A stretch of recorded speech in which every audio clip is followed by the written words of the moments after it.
Yeah, very happy.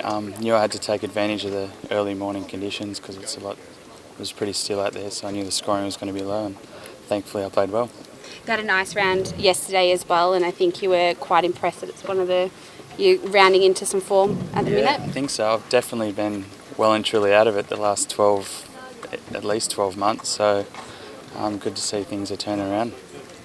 Have you been doing anything different to turn it around? I think Brett Rankin yesterday said that you've started working with Richard Woodhouse. Yeah. I can't tell you all my secrets, and that's a bit confidential what I've been doing. So next question, please. I've been seeing Richard Woodhouse, who's been helping me out coaching. I started seeing him at the start of the year, and he's been a big help, I think, by the looks of it. Bouncing back from the bogey, obviously around your back nine or the front nine of the beach, that was important today to keep that momentum going, wasn't it? Yeah, it was. I could have slowed down. Yesterday I made a bogey sort of just mid-round, and I sort of just stopped my momentum, so I made sure I'd sort of put the foot down again and keep going, and did that, so it was nice. Did you see the leaderboard out on the course and see what Jake was doing as well out there? No, I didn't, but I just heard about it. It's pretty impressive, but he's very good, so you expect that from him.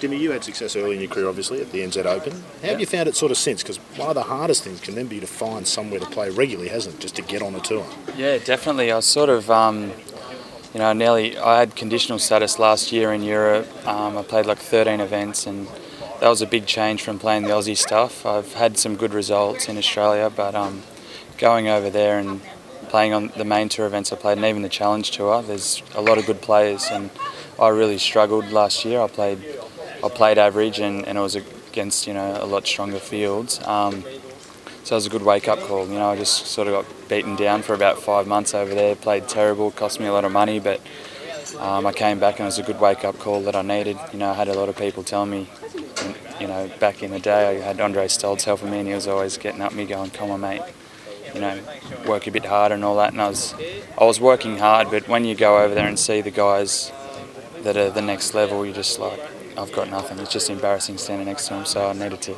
do some work. That's some pretty harsh words you've had for yourself there, but deep down you have to believe you've got the tools, don't you, to be able to get there? Yeah, definitely. When I'm playing well, I can definitely get it going, but I just needed to get that consistency. I've had in New Zealand and Perth International a few years ago, even Aussie PGA last year or the year before. When I've been playing well, it hasn't been an issue, but I just haven't been able to bring that to the table very often.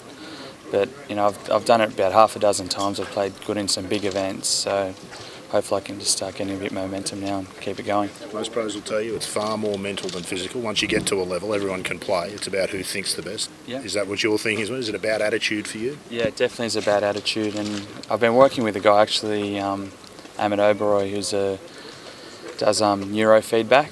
And I just started with him actually before the Aussie Open, which was my first good result, and he's been helping me out a little bit.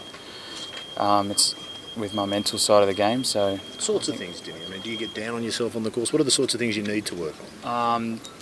I don't really get down. I get a bit of a hot head sometimes. Tempo gets up a bit, and lose focus very easily from doing that. But just coming up to some tournaments and just not switching on and even giving myself a fair go. I just rock up and go through the motions and play bad and say what happened, and so yeah, that sort of stuff. That sounds like you're growing up, mate. No, definitely not. Definitely not.